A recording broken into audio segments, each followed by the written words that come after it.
Shalom Aleichem, on est dans Ktuvot Daf Nun et on est à la troisième ligne. Amar Rabbi Hila, Beusha Itkinu, à Beusha toujours, quand il y avait le Sanhedrin là-bas, on fait une takana, quand même Basbez allez Basbez Yoter Michomesh. Quelqu'un quand il donne la tzedaka, il ne faut pas qu'il donne plus que 1/5, c'est-à-dire plus que 20% de son capital. Tanya Namiachi, il y a une braïta qui renforce cette idée-là. Mais Basbez allez Basbez Yoter Michomesh, celui qui donne et qui ne donnera pas plus que 1/5. On a utilisé le mot basbez, c'est comme s'il dépensait. Puisque c'est une dépense, c'est vrai, mais c'est une dépense qui ne nous appartient pas en vérité. 10% ne nous appartient pas, 20% c'est pour être large. Donc, Ali basbez, yoter michomesh, il ne faut pas qu'il dépense plus que 20%. Et pourquoi tout ça? Shema itztarech la briot, de peur que après il risque d'en avoir besoin, lui d'être dépendant des autres, lui être dépendant de la tzedaka. S'il a trop donné, sauf lui devient dépendant, et quand il devient dépendant, on n'a rien gagné dans l'affaire. On est à la 7e ligne. Shema itztarech la briot. Ou maaseh be'echad. Il y a l'histoire avec une personne. Chez Bikesh le basbez yoter michomesh. Qui a eu l'intention de dépenser plus que 20%. Velo inichu lo chavero. Et ses amis ne lui ont pas laissé. Ou manu Rabbi Shbab. Qui c'est ces amis-là? C'est Rabbi Shbab. D'Amrele Rabbi Shbab velo inichu. C'était Rabbi Shbab qui voulait dépenser, ils n'ont pas laissé ses amis, ou Manu Rabbi Akiva. Donc, qui était la personne? Il y en a qu'on connaît le nom et qui c'est qui l'en a empêché, c'est Rabbi Shbab, ou c'est Rabbi Shbab qui voulait dépenser plus que la normale, et Rabbi Akiva ne l'a pas laissé. Amar Rav Nachman Veitima Ravacha Bar Yaakov. Maïkra, dont on apprend de ce passage jusqu'à 20%. Bon, c'est bien beau d'avoir décidé 20%. Mais suivant quel critère tu as décidé de ne pas dépenser plus que 20%? À cause du passage qui a marqué chez Yaakov Avinu. Et tout ce que tu me donneras, je donnerai maaser. Aser, il y a marqué 2 fois le mot maaser. Et maaser, c'est 1/10. Aser, lach. La Gemara demande, mais attends. Aser, 10, et après 10%, ça fait pas 20%. Parce que le premier, c'est 10% de 100, le deuxième, c'est 10% de 9. Donc ça fait 19, ça fait pas 20%. Et voici le premier 1/10 n'est pas égal au deuxième 1/10. Amaravashi, aserenu le batra ki kamak. Aserenu lach. Il faut lire dans le pasouk. Je reprendrai le deuxième 10e que je prendrai comme les premiers. Ça sous-entend que d'abord il faut donner 1/10 et que les autres 10e qu'on parle, c'est une tosefet, c'est un plus. C'est un plus qu'on se permet à donner. Kikama, aserenu, les batra kikama comme le début. Amar Rav Shimi Baravashi. Rav Shimi Baravashi dit Veshmot alalu mitmaatot ve'olchot. Tous ces enseignements-là vont en diminuant. C'est quoi vont en diminuant? C'est le nom des personnes qui sont mentionnées auparavant vont en diminuant. Par exemple, le premier enseignement qu'on a vu au nom de Takanatusha, il y avait marqué là-bas Amar Rabbi Hila, Amar Reish Lakish, Mishum Rabbi Yochanan. Donc il y avait 3 personnes. Bar Hanina, après, ou Rabbi Yoshua Bar Hanina, plus précisément. Après, la deuxième enseignement, il y avait marqué Rabbi Hila, Amar Reish Lakish. Après, le troisième enseignement, il y a marqué Rabbi Hila tout seul. Donc ça veut dire que ces enseignements vont en diminuant. Et pourtant rappeler, Ketanim Kadvu, ou Bisbezu. Ketanim, d'abord Ketanim, tu vois, le premier enseignement, c'est d'abord sur le niveau des enfants. Ketanim qui sont obligés de les nourrir. Kadvu, après c'était le cas où le père il a donné tous ses biens à ses enfants et Takanatusha qui sont obligés de continuer à le nourrir lui et à sa femme. Et Bisbezu, c'est le troisième Takanatusha de Kaviachol. Tu ne dois pas donner plus que 20% de tzedaka. Amar Rav Yitzchak, Beusha Itkinu, une 4e enseignement de Takanatusha. Beusha ils ont fait une takana, Shiada mitgalgal imbeno, Ashtem esreshana. Qu'un homme, quand il enseigne à son fils, qu'il est mitgalgel. Mitgalgel, c'est comme un ballon qui tourne. Ça veut dire tu lui apprends, tu lui enseignes doucement, jusqu'à l'âge de 12 ans. Mikan ve'ilach, il y aurait des molechayav. Après 12 ans, tu le forces à étudier. Il ne veut pas, tu pouvais à l'époque utiliser la manière forte. Il y aurait des chayav, tu peux utiliser la manière forte pour le forcer. Mais jusqu'à 12 ans, tu vas doucement, tu vas mollo avec lui. Doucement, et tu lui enseignes la Torah doucement. La Gemara dit, est-ce que c'est possible de dire une chose pareille? Ve'amar le Rab Shmuel Bar Shilat. Voici, ça a été dit au nom de Rab Shmuel Bar Shilat. Batsir mi Barshit lo tekabil. moins que 6 ans ne le reçoit pas au Talmud Torah, au Kateb, au Talmud Torah ne le reçoit pas. Barshit, Kabil, à partir de 6 ans, tu peux le prendre. De Safele, Ketura. Et après 6 ans, tu peux commencer à le gaver comme un taureau. Et alors, Ketura, Safele, de Safele, Ketura. Safele, Ketura, ou Miou, Eno Yored Molechaya. Oui, c'est vrai. Alors, tu poses une question, tu as marqué ici, tu peux le gaver après 6 ans comme un taureau, et de l'autre côté, il y a marqué que jusqu'à 12 ans, tu es mitgalgel avec lui. Tu es mitgalgel, donc tu vas mollo. Et pourquoi d'un autre côté, on dit que tu peux le gaver comme un taureau? Alors, réponse, ça fait les ketura, oui. Oui, c'est vrai qu'après 6 ans, tu peux, jusqu'à 12 ans, essayer de lui donner beaucoup de matière à apprendre. Mais, et non, il y aurait des chayab. Mais tu ne fais pas de pression. Ça veut dire que si le petit est capable et il accepte, tant mieux. Sinon, tu lâches prise. Mais tu n'es pas yoré le chaya, tu ne fais pas trop de pression pour le forcer à étudier. Ad le'achad c'est qu'après 12 ans. Si tu veux, je peux donner une autre réponse. Lo kashia. Là, c'est pas le même type d'enseignement. Ha le mikra, ve'a le mishnah. Quand on a dit à l'âge de 6 ans, tu peux le gaver comme un taureau, c'est pour l'enseignement de mikra, le tanakh. Et à partir de 12 ans, où là-bas tu peux même yorer le chayav, ça c'est au niveau de la Mishnah.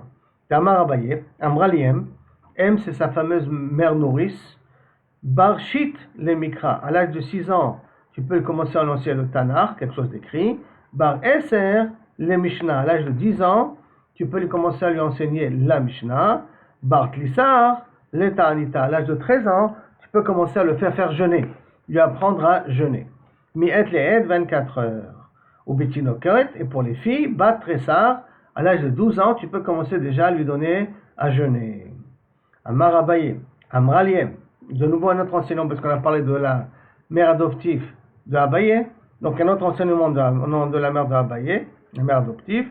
Hay Barshit, de Tarkale Akrava, si on a un enfant de 6 ans qui a été mordu par un serpent, par un scorpion, qui a été piqué par un scorpion, Beyoma de Meshalemshit, le jour où il fait ces 6 ans-là, Lochaye, il ne risque de ne pas pouvoir vivre, si ce n'est, Maï Asute, si ce n'est qu'on lui fait un médicament suivant, que Marerta de Daya Chibarta, on prend de la mara, la bile, d'un oiseau blanc, un oiseau qui ne définit pas tout à fait son nom, Rashi dit, il s'appelle Vashto, Voshto, bon, en tout cas un type d'oiseau, particulier blanc, Bessichra avec de l'alcool, Veneshafié, et que tu le frottes à l'endroit de la piqûre de scorpion, Venashke, et tu lui fais boire cette lotion-là, alors là, à ce moment-là, il pourra vivre. De même, Haïbar Shata, celui-là qui vient de naître, qui a 1 an, les Tariq les Zibura, qu'il a été piqué par une abeille, Beyoma de Meshalem Shata, le jour où il termine, où il fait l'anniversaire de sa première année, Lochaye, il risque de ne pas vivre. Maya Souté, si ce n'est que tu lui donnes cette thérapie-là, ce médicament, tu fais Asveta de Dikla, tu prends des fils qui poussent autour d'un palmier, au bas d'un palmier, Bemaya, dans l'eau, Venachafé, tu le fais frotter dans l'endroit qu'il a été piqué, Venashkiye, tu le fais boire cette lotion-là, et à ce moment-là, il pourra vivre. Marav Katina, Kol Amachnis et Beno, Pachot mi Ben Shesh, tout celui qui fait entrer au Talmud Torah son fils à moins que l'âge de 6 ans, Ratzachara Beno Magio, tu cours après lui. Alors, première explication, tu cours vers les médecins pour le guérir parce qu'il s'est affaibli et tu n'y arriveras pas. Veika de Amre, et il y en a qui disent autrement, Chavero Ratinachara Ben Maginoto. Ses amis qui sont rentrés au Talmud Torah plus tard courent derrière lui pour le dépasser au niveau intellectuel et qui n'arrivent pas. Vetarvayu itnehu. Mais dans les deux cas, il faut faire attention. Chalish vegamir. Dans les deux cas, il est faible, mais il a des connaissances beaucoup plus vastes. Ça veut dire que faire entrer un enfant en Talmud Torah à moins de 6 ans, on le met en danger quelque part, mais d'un autre côté, au niveau capacité et connaissances et raisonnement intellectuel, il sera beaucoup plus avancé que les autres. Et si tu veux, on peut dire une autre explication, c'est moins de 6 ans, pour ceux qui sont en bonne santé, tu peux les faire tu peux les faire rentrer au Talmud Torah et bien entendu, et il sera plus fort que les autres élèves. Et pour ceux qui sont moins en bonne santé, il ne faut pas les faire rentrer au Talmud Torah à moins de 6 ans. Au contraire, après, plus tard. Ou sinon, il risque de tomber encore 2 fois plus malade et tu n'arriveras pas à le guérir. Amar Rabbi Yossi bar Chanina, Beushaït Kinu, en Doucha, ils ont fait la takana, Taïcha Shemacha Benirse Milug, une femme qui a vendu ses Nirse Milug, Bechaye Bala du vivant de son mari. Je répète que Nirse Milug, c'est les biens qu'une femme elle fait rentrer avec la dot. Dans la dot, il y a 2 types de biens. Il y a des biens qui s'appellent Nirse Milug, l'imlog, c'est comme si on pouvait arracher les poils, et il y a Nirse Tson ou Barzel. Regardez votre Ktuba, il y a marqué là-bas, Tson ou Barzel. Tson ou Barzel, ça veut dire que le mari évalue combien valent les biens que sa femme lui a fait rentrer dans un cadre de Tson ou Barzel, et c'est cette somme-là qu'il écrit en Tosefet, dans la Ktuba, au cas où il divorce, qui lui paie cette somme. Et ces biens qu'elle a fait rentrer, il les prend pour lui, et il peut en faire ce qu'il veut, il peut les vendre, il peut les détruire, ça le regarde. C'est comme s'il les a achetés. Et rien que financièrement, il s'est engagé au cas où il divorce, de lui payer la valeur de ses biens le jour du mariage. Par contre, Nirse Milug, ce sont des biens qui restent dans la propriété de la femme, dont le mari a le droit d'utiliser et de profiter de l'usufruit de ces biens-là, mais qu'il n'a pas le droit de les vendre. Il n'a pas le droit de les vendre, de sorte que s'il divorce, elle reprend ses biens avec elle. Et par conséquent, donc si une femme, elle peut vendre Nirse Milug, elle ne peut pas le vendre, parce que c'est pas elle.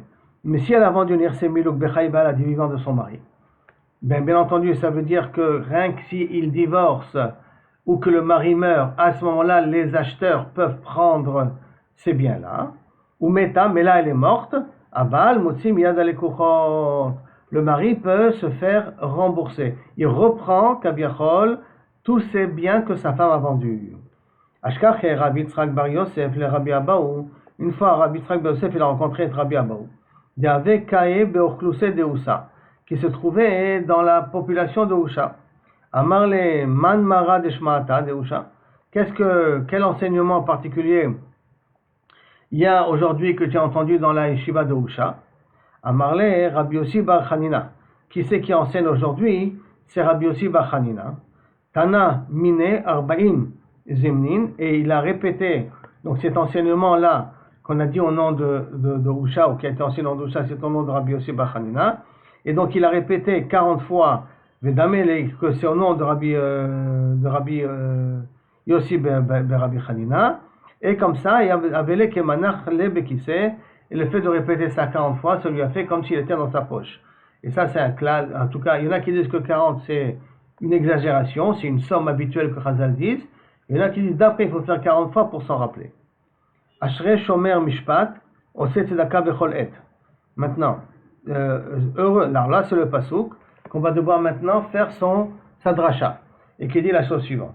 Ashrei Shomrei Mishpat, heureux c'est celui qui fait attention aux lois, Shomrei Mishpat, Oseh Tzedaka Bechol Et, et qui peut faire la Tzedaka à tout instant. Bechi Efshar Asot Tzedaka Bechol Et, comment je peux faire la Tzedaka 24 heures sur 24? L'Arshur Raboteinu, chez Beyavne, dans les rabbanim de Yavne, ils ont fait la dracha suivante, V'amre le Rabbi Lazar, Ze Hazan Banav Uvnotav Keshem Ktanim. C'est celui qui paye, celui qui nourrit ses enfants pendant qu'ils sont petits, puisqu'il n'est pas obligé de les nourrir, il les nourrit quand même. C'est bien Midin Tzedaka. C'est pour ça que certains Sfaradim n'avaient pas l'habitude de donner le maaser, parce qu'ils considéraient que le maaser, ils donnaient en nourrissant leurs enfants. Surtout qu'en Afrique du Nord, ils n'avaient pas de grands moyens. C'est comme ça qu'ils étaient Yotze et Dechova du maaser. Mais en tout cas, le fait de nourrir ses enfants, ça s'appelle la Tzedaka. Et il s'appelle qu'il fait la Tzedaka à tout instant, 24 heures sur 24. Rabbi Shoel ben Nachmani Amar, Zeh Megadel Yatom Be'etoma Betor Betor. C'est celui qui s'occupe d'orphelins dans sa maison. Ou Masian, il est marié. Hon ve'osher ve'veto, s'il a des biens et de la richesse dans sa maison, mais c'est kato medetlad, sa tzedaka elle est éternelle. C'est quoi ça? Ravuna ve'Rav Chizda, chacun il a dit un pshat. Chad Amar, il a dit Ze alomet Torah ou melamda, celui qui apprend la Torah et qui l'enseigne, ou qui donne la possibilité à l'enseigner. Et Chad Amar, Ze akotev Torah nevim ou ktuvim ou mashilam l'acherim, celui qui est matpis des livres. En l'occurrence, à l'époque, c'était Torah, Nevim et Ktuvim, et qu'il les prête aux gens qui ont besoin pour apprendre. Donc, le fait de faire des dons des livres, ça s'appelle Betzit Kato Medet Laad. Re'e banim le banecha shalom Israël. Que veut dire, quand tu verras des enfants à tes enfants, ça sera la paix en Israël. Amar Rabbi Yoshua ben Levi, Kevan shebanim levanecha, puisque tu as des enfants à tes enfants, shalom à l'Israël. Pourquoi? Pourquoi c'est la paix dans Israël? De là à telle idée chalitza v'yiboum. Parce qu'ils n'auront pas besoin de faire chalitza v'yiboum, mais chalitza v'yiboum, c'est assez compliqué au niveau familial et au niveau des enfants. Donc, Baruch Hashem, pas besoin d'arriver à ces situations-là quand il y a des enfants à tes enfants. Rabbi Shmuel ben Achmadi Omer, Kevan shebanim levanecha, puisque tu as des enfants à tes enfants, shalom al dayane Israël. Dayane Israël, ils ont moins besoin de se casser la tête. Ils n'ont pas besoin de se disputer comment essayer ou de convaincre ou de partager ou de faire le yiboum par le fait que tu as des enfants à tes enfants. Jusqu'à la première partie. Après on revient à la Mishnah. Zemidrash darash Rabbi Eliezer lefnei Chachamim. Ça c'est la dracha que Rabbi Eliezer avait fait devant les Chachamim. La dracha qui était au niveau de Banim à Banot Nizonot et là leachar mitat aviem. D'accord? Darash lefnei Chachamim. Car vous allez venir à Banim Erashuv à Banot Izonu. Les enfants héritent, les garçons héritent et les filles sont nourris. Et comme les garçons ne sont nourris qu'après la mort de leur père, les filles sont aussi, ils héritent qu'après la mort de leur père, les filles sont nourries aussi qu'après la mort de leur père. Ça c'est la dracha qu'a fait Rabbi Eliezer devant les Chachamim à Yavne. Yativ Rabbi Yosef, Rabbi Yosef était assis, Kameh de Rabbi Amnouna, devant Rabbi Amnouna.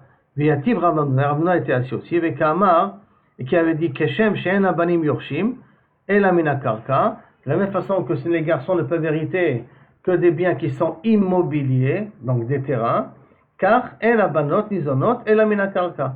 Donc à ce moment-là, les filles, elles ne peuvent être nourries que de biens immobiliers. Attends, dès qu'il a dit ça, vachale koule alma, tout le monde a commencé à sauter sur lui. Ça voudrait dire que l'héritage que passe aux enfants ne passe qu'avec des biens immobiliers. Si quelqu'un il n'a que des métaltélim, que des biens mobiles, il a de l'argent à la banque ou il a des voitures, et ainsi de suite, alors il n'y a pas d'héritage aux enfants, on ne partage pas cet héritage aux enfants, c'est pas possible. Donc, Koulé Alma, Avesh le Koulé Alma, tout le monde a sauté sur lui. Comment il a pu dire une chose pareille? Les Shavik Ara, Oud et Dari, celui qui a laissé un terrain, Oud et Yarté, lui, il peut faire hériter ses biens, les banés à ses enfants. De l'O Shavik Ara, s'il n'a pas laissé de terrain, Lo Yaritla Bebané, il ne peut pas faire hériter à ses enfants. C'est pas logique. Amar le Rabbi Yosef. Le Rabbi Yosef qui a entendu ça, il a dit attendez les gars, je crois que vous n'avez pas compris ce qu'il a dit. Ce qu'il a dit, Rav Amnouna. Amar le Rabbi Yosef, Dilma Ktubat Benedechin Kama. Et peut-être il est mitkaven à Ktubat Benedechin. Après, quand il a entendu ça, Rav Amnouna, Amar le, il a dit Mar Gavra Rabahu. Rabbi Yosef, c'est un vrai Talmid Chacham. Yadak Maïka Amina, parce qu'il sait qu'est-ce que j'ai dit. Donc, c'est quoi Ktubat Benedechin? Je vous rappelle, c'est une femme, quand dans la Ktuba, elle écrit que toute la dot et toute la valeur de la Ktuba qu'elle reçoit, la somme totale de la Ktuba qu'il y a, qui inclut la dot et ainsi de suite, que si elle meurt, et qu'après son mari meurt, les enfants hériteront la Ktuba de leur mère. C'est-à-dire que si maintenant l'homme est marié avec deux femmes, à la première, il a écrit 1000 shekels, à la deuxième, il a écrit 2000 shekels, à la première, il y a 10 enfants, à la deuxième, il y a 2 enfants, et il a laissé 4000 shekels. Alors, comment on fait le partage? Je précise bien 4000 shekels parce qu'il faut qu'il laisse une somme d'argent à partager. Alors, comment ils font? Puisqu'il y a 4000 shekels, la première Ktuba, elle a 1000 shekels. Les 1000 shekels, on les partage par rapport aux 10 enfants. La deuxième Ktuba, il y a 2000 shekels. La 2000 shekels, on lui donne par rapport aux 2 enfants qu'elle a. Et le 1000 shekels qu'il y a, on partage équitablement entre tous les enfants. Mais s'il n'y avait pas ce 1000 shekels ou ce 1 shekel de plus, pour pouvoir partager avec tous les enfants, donc appliquer la loi de la Yerusha, alors à ce moment-là, la Ktubat Benedechin, on ne la donne pas aux enfants de la femme. Mais s'il y a de l'argent, il reste de l'argent à pouvoir partager, ça veut dire que l'argent, l'héritage qu'il laisse, elle est plus grand que les 2 Ktubot, alors on applique la Ktubat Benedechin. Mais Ktubat Benedechin, on ne peut encaisser qu'à partir du moment où le père a laissé des terrains. S'il a laissé des biens immobiles, des biens mobiles, donc de l'argent ou des voitures, ainsi de suite, alors là-bas, la Ktuba Benedechin ne peut pas se faire encaisser. Et c'est ça qu'a expliqué Rav Yosef, les paroles de Rav Amnouna, quand il a dit que quand il a laissé des terrains, à ce moment-là, les enfants héritent. Les enfants héritent, ils héritent leur Ktuba de leur mère. C'est ça que ça veut dire. Amar Rabbi Chia bar Yosef, Amar Rabbi Yosef, Rav Zan Mechite des aliyah. Pourtant, Rav, une fois, il a donné à des enfants de chité des aliyah, ça veut dire du blé qui se trouvait dans l'aliyah. Qu'est-ce que c'est l'aliyah? On va essayer de voir par la suite. Maintenant, en tout cas, il a donné du blé à manger. Maintenant, la question, c'est qu'est-ce qu'il a donné? Est-ce qu'il a donné de quoi leur donner à manger? Est-ce qu'il a donné la Ktubat Benedechrin du blé? Donc, ça veut dire même la Ktubat Benedechrin, il a fait encaisser de métaltéline. Qu'est-ce que ça veut dire quoi? Il a fait nourrir que de chitim, que du blé. Et ça sous-entend que Kaviachol, on parle de biens mobiles, de l'argent, d'une valeur monétaire, et pas de terrain. Ibayaleu, la Gemara s'est posé la question. Parnassa Have. Est-ce que ce qu'il a donné, c'est la Parnassa? La Parnassa, ça veut dire de quoi pouvoir marier les filles. Il a pris de l'argent de quoi pouvoir marier les filles. Or, le chiyuv de marier les filles, qui vient de la Ktubat Benot Dichin, il y a aussi la Ktubat de Benot Dichin, on Benot Dichin, et si c'est la Ktubat, théoriquement, on devrait rien que de biens immobiliers, rien que de karkaot. Et lui, il s'est permis de donner du blé.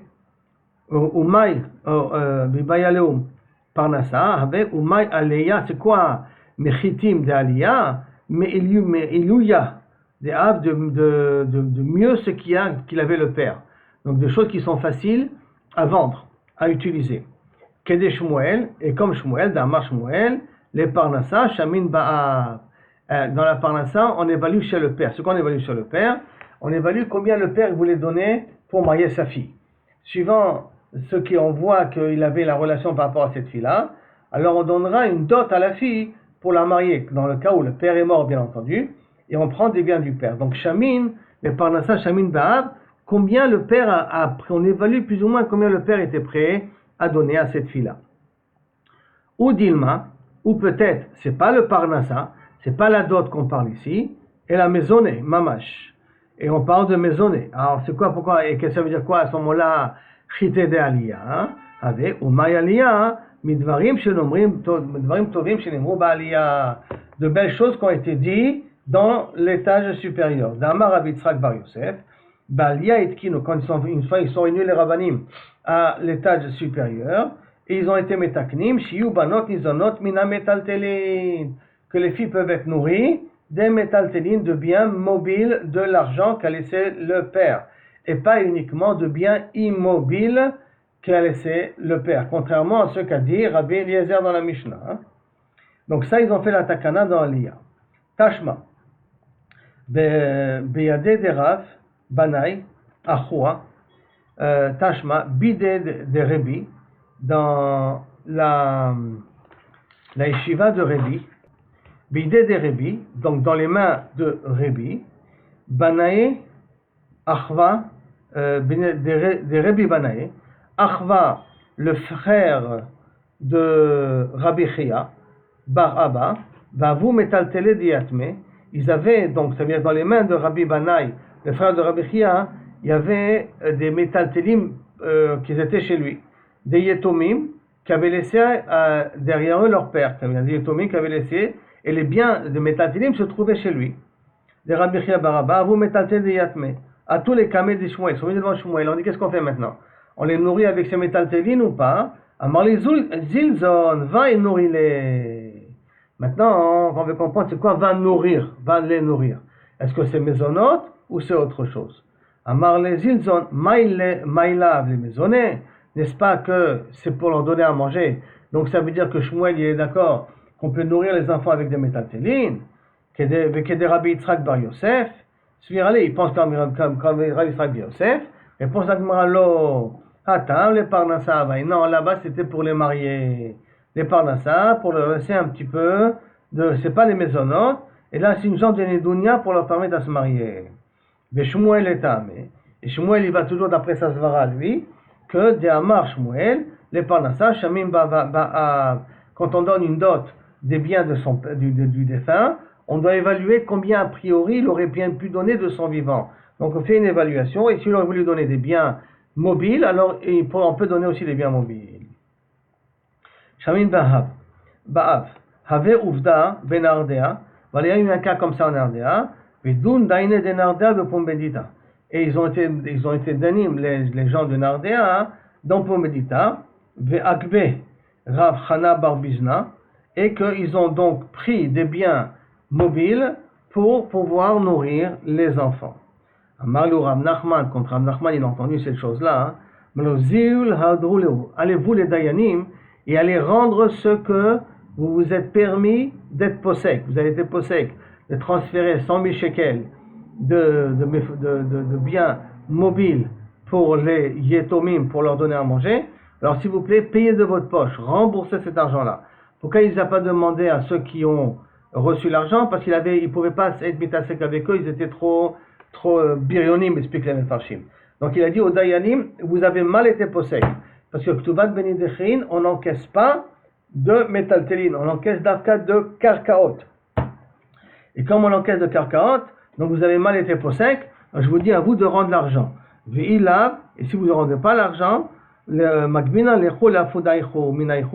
vais vous prendre vos vestes et je vais les rendre à les personnes à qui vous avez pris les métaltélim pour donner aux Yetomim. Rabbi Ami et Rabbi Assi Savo, les Mizan me métaltélim. Rabbi Ami et Rabbi Assi pensaient qu'on peut donner à manger aux Yetomim de métaltélim.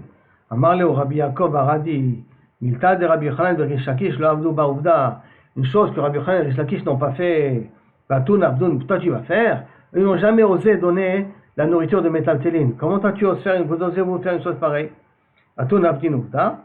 C'est comme ça qu'il a posé la question. Rabbi Elazar Savar, les Mizan métaltélim. Rabbi Elazar, une fois il a pensé pouvoir donner aux Yetomim, donc à manger de métaltélim. Amar le Fanav, Rabbi Shimon ben Eliakim, Rabbi, Yodea Ani Becha, She'en Midat Adin Ataose. Je sais que tu ne fais pas ça parce que c'est comme ça la halacha. Et là, Midat Rachamim, Rachmanou, je sais que tu fais ça par pitié, pour que les enfants ne soient pas jetés dans la rue. Et là, Shema Yiru Talmidim, peut-être que les Talmidim, donc il dit peut-être les élèves, ils vont voir que toi tu as donné à manger aux enfants de métaltélim, et donc Shema Yiru Talmidim, et qui risque d'être posé comme ça. Donc si toi tu fais Mitor Rachmanou, c'est bien, il faut faire très attention, parce que les gens ils risquent de mal d'apprendre de toi, ils croient que c'est comme ça la halacha. Les Hagav, ce qui paraît bizarre, c'est qu'il en sort d'ici que bien que la halacha elle est, on ne doit pas prendre, on ne peut prendre que des karkarot, quand même, Bediavat, quand c'est un cas de majeur où on voit que si on ne donne pas à manger aux enfants, ils vont devoir faire la manche et ils vont risquer de partir en cacahuètes les enfants, donc on pourra prendre même des métaltélim pour les nourrir. Alors, Khaled Dorot, Haoud Atalekame de Rav Yosef, il y a un cas de figure où quelqu'un est venu de Rav Yosef, Amar Leo, Havula mitamre de Alboudia, veut donner aux Yetomim des dates qui se trouvent sur l'étagère. Les dates qui se trouvent sur l'étagère, donc ça veut dire des métaltélim. Donc là aussi, on voit qu'il était prêt à leur donner des métaltélim et pas de karkaot. Amar le Abaye, Ilou Baal Chov Hava, si ça aurait été un Baal Chov, si ça aurait été une dette, qui Hay Gavna Miave Yahible, est-ce que tu t'aurais permis de le faire payer de ces dates-là? Si tu aurais pris au moins comme un Baal Chov, tu t'aurais permis? Ben non, parce qu'un Baal Chov, il doit prendre que des mékarkaot. Il ne peut pas prendre des métaltélim, on ne peut pas hypothéquer des métaltélim, on hypothèque d'Afka des karkaot. Amar Yahiv Lemar, Amar le de Chazia le Boudja Kamina. Non. Moi, ce que j'ai dit, c'est des dates qui sont aptes à être mis dans l'étagère, mais que Kabiachol, on ne les a pas encore cueillis. On les a pas encore, ils sont encore dans l'arbre. Sauf, il dit, Kol Haomed la Gazos, qui est Gazos Dami. Et pourtant, on a un clal que tout élément qui est fait pour être cueilli, c'est comme s'il est déjà cueilli. Donc, bien qu'ils sont sur l'arbre, ils ne s'appellent pas karkaot, ils s'appellent métaltélim. Réponse, Damé, des tzricha les dikla kamina. Non, on parle de dates qui sont mangeables, mais que si on les laisse dans l'arbre, elles seront meilleures. Donc c'est vrai qu'on peut les cueillir, mais on ne peut pas les cueillir à leur état final, à l'état où vraiment ils sont mangeables comme il faut. Alors comme ils ont besoin encore de l'arbre pour être meilleurs, ça s'appelle des dates qui sont liées à l'arbre. Comme ça s'appelle des dates qui sont liées à l'arbre, donc ça s'appelle des karkaot. Et c'était ça ma kavana en leur disant, donnez-leur de dates qui sont sur les étagères. Mais bien que les étagères, mashma, qu'ils ont déjà été cueillis, donc j'étais mitkaven, qui sont déjà aptes à mettre sur les étagères, mais que si on est sur l'arbre, elles pourront continuer à avoir encore du bon goût, ça veut dire ils pourront encore continuer à grandir et être meilleurs. Mais néanmoins, ils sont déjà consommables comme tels. Et donc ça s'appelle encore karkaot, et c'est pour ça que tu peux nourrir les enfants avec ça. Adkan, du saut de poing.